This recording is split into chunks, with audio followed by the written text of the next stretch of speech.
We're back on the AC on this Tacoma. It's been running for 10 or 15 minutes now. I've allowed it to stabilize so I could give you some stable pressures and temperatures and allow the radiator to come up to temperature so it can have a steady amount of heat flow over the fluid filled thermal fan clutch. It looks like it's going slow in the video, but it's actually going pretty fast.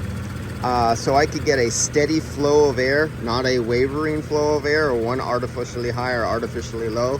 Once I have a steady temperature of that bimetallic valve spring in there that opens and closes the valve, that determines the RPM, that determines the flow of air over the condenser, I am now at a steady state.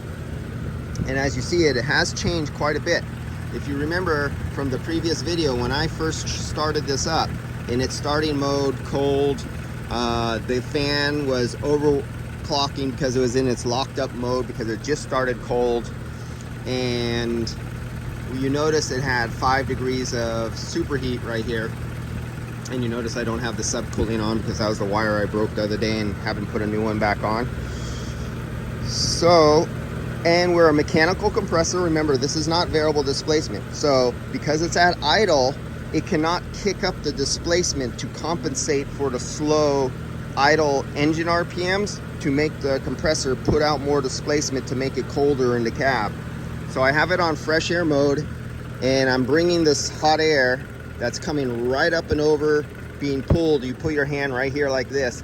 It's 77 degrees outside ambient temperature, but if you have your hand right here, you can literally feel, because the exhaust manifold's right there, and the air is blowing back this way after being heated up through a condenser coil, then the radiator, then over the hot engine, over the hot exhaust manifold, and it comes up, and this hot bleeding air is being sucked into the corral right here, so it could go into the fresh air cabin filter, which is located there. Then it goes through the fan blower motor, and then it goes over the evaporator core. So the air is getting heated up. It's in fresh air mode, at idle, at its least efficient running method. Been sitting here, windows open, sitting in the sun for several hours. So this is about the worst case scenario, other than it's not 105 or 15 degrees outside like in Las Vegas. So we have 48 degrees coming out the dash. Let's get back there. We have 48 degrees coming out the dash right now at this location right here. The air coming over, I got a breeze blowing from, it's a little breeze. It's about a 3-mile-an-hour breeze, and the breeze is flowing from this direction over the condenser in this way. So we have about a 3-mile-an-hour breeze, and it is 79 degrees at this point right here. So we're almost 80 degrees, 79.9 degrees. That we're 80 degrees. So we have 80 degree air going over the condenser. We have 49 degree air coming out of the dash. So we know what the ambient temperature. Let's take away this ambient temperature, and with the windows open at idle and the sucky speed, let's measure what the cabin air temperature is. So let's put this way back here. We're gonna put this way back here, right where the sun is hitting. The sun is heating up all this vinyl. Everything is hot inside here. And remember, this has been running 10 or 15 minutes. Windows open, red car, dark interior, black, trying to roast this thing, having hot fresh air coming up from the corral and being sucked in here and going over the evaporator. So we got kind of the worst case scenario here. Now let's see what the cabin air temperature is for the passengers in the back. So back there in the sun, in the furthest from the passengers, it's 77 degrees. All the way in the back of the passenger under these conditions. Let's go inside. Let's watch this from inside.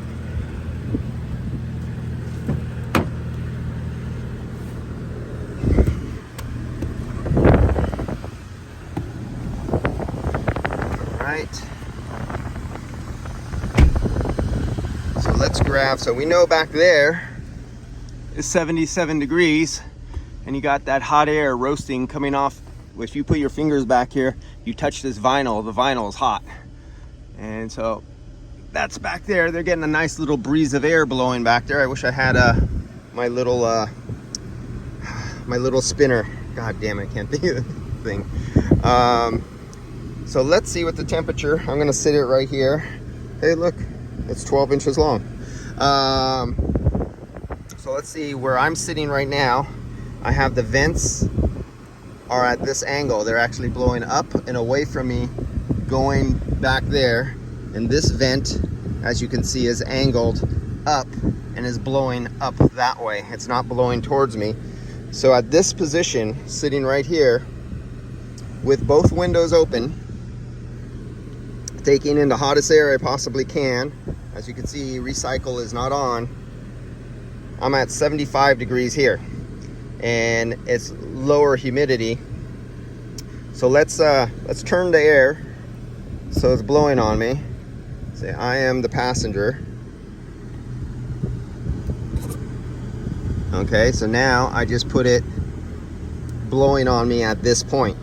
And so I could feel the air hit me in the chest right here. Here's my temperature sensor.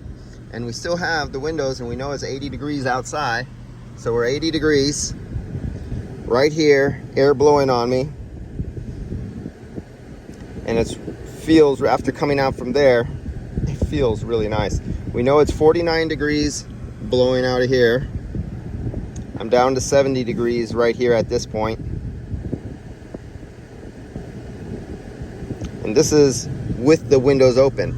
As air moves, it is literally, when you have a stream of air pushing like this, you're literally making a movement column in air. You're making a low pressure. As this moves in this direction, it literally sucks air from the sides and drifts it in and mixes it with the air. If you had a little streamer of smoke and you had a little smoke cigarette and you held it right here, you would see the air being drawn in and coming at the side. So you're mixing warm 80 degree outside air with the air that's right here to hit you. 68 degrees. So these are worst case scenarios. Now, this is a fixed piston displacement compressor. Let's raise the RPMs, because compressors were not designed to operate efficiently at idle. And that's why one of the reasons they have variable displacement compressors, because you can kick up the displacement and make them work better at idle. So let's put my foot on the accelerator pedal and let me get it up to about 1500 RPMs. Come on, move. There we go. Or, it didn't like that. Does he have something disconnected out there? I thought the air box was on and there's all the mass flow sensor, everything is hooked up. Okay, I'm at 1500 RPMs.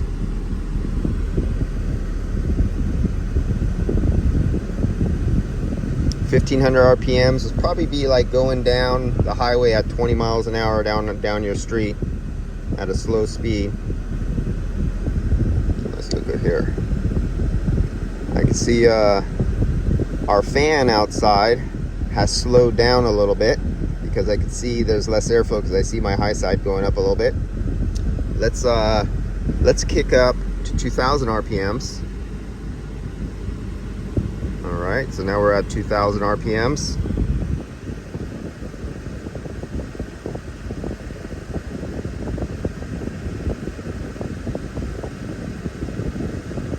And because the fan outside is fluid driven and it moves up and down on temperature, the CFM of air over the condenser will waver back and forth a little bit over a period of time. It's not instant, it's not like a cycling fan. And I think, did we just cut out the compressor? Did I just hear it? No, we're holding at 44 degrees. Now this is 44 degrees with an 80 degree outdoor temperature in fresh air mode, pulling hot heat off the exhaust manifold and engine through the fresh air corral and then over the evaporator. We're getting 43 degrees and the two windows are open. Let's see where the thermostat kicks out. So we're still at 2000 RPMs. And what I'm trying to find out is this manufacturer, because everyone is different, at what temperature do they kick out the compressor clutch? And we'll see that because we'll see the high side go down, low side go up, and we'll see the temperature and we'll be able to hear it. And I should be able to feel the engine raise. So at 2000 RPMs, it's holding at 43 degrees Fahrenheit, 44. Let's kick it up a little bit more. Let's go about 2200 RPMs. Right about there, 2200 RPMs. Let's see if we can make this thermostat kick in so we know when it does it. And that's with a load over it. 80 degrees outside, windows open, fresh air, hot engine heat coming into corral. And I could tell the engine heat is going up. Now that I kicked the fan outside, the fan is moving more air across the engine, and more hot air is traveling up over the windshield, being sucked in to the fresh air vents up there. And I could see that. Okay, let's go up a little more. Let's go 2500 RPMs. We're just experimenting here, showing you guys the difference between, because this is not a variable displacement compressor. And if you've watched enough of my videos between variable displacement and fixed piston, you start to see a pattern. And you also notice some variable displacement compressors do not follow the same pattern of other manufacturers' variable displacement compressors on the way they act when you sit at idle and you put them up and you put the idle up. So it looks like with this heat load, I am unable to get below 43, 44 PSI, bringing in that hot air and having the windows open. So now I'm going to hit the recycle button, and we are going to take in the air inside the cabin. The air inside the cabin is, well, let's see what it is under here. See how I have that? I'm 67 degrees right where I'm sitting, but I'm going to put this down here. You see it right there? The tip is, because the recycle air intake is down there below the glove box, and it'll start taking in air from under the glove box where your feet go when I hit the recycle mode. So instead of taking that really hot air that's coming off the exhaust manifold just below the fresh air intake outside the window, it's now going to start taking there. We should see this fall. It'll hit its minimal limit. It'll cut out the compressor. You'll see the low side go up, the high side go down. And let's do this right now. 1, 2, and let me bring the, I'm going to bring the RPMs down to about 1800, 1900, 2000, right around in there. All right. So let's do that right now. Boom. I just hit the, you see the light on? Now you should see in a minute as that fresh air door dampener moves, you'll see the temperature go down out the dash. And then all of a sudden, you'll see the high side kick down. That's when the clutch turns off. You'll see the low side go up.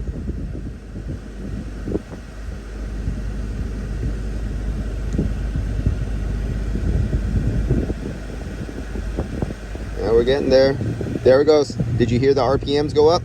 And you see the high side go down? And then it just kicked back in again. So before it kicked out, the superheat was at 12 degrees. On this particular year, make, model vehicle, with this expansion valve, this setup, under these conditions, this vehicle hovers somewhere around probably 10, 12 degrees under these ambient conditions and these testing conditions. Different vehicles will give you different vehicles. If you've seen enough of my videos, you see I have some vehicles that hold the superheat just above 0 degrees, like 0.4, 0.3. Other ones will be 5. Other ones will be 18. Other ones will be ones with internal heat exchangers. You'll see them up there at somewhere around, some of them 30, 20, something like that. So it all depends on the year, make, model vehicle. No rule of thumb. So it looks like this one cuts out right about when the temperature hits about 42 degrees.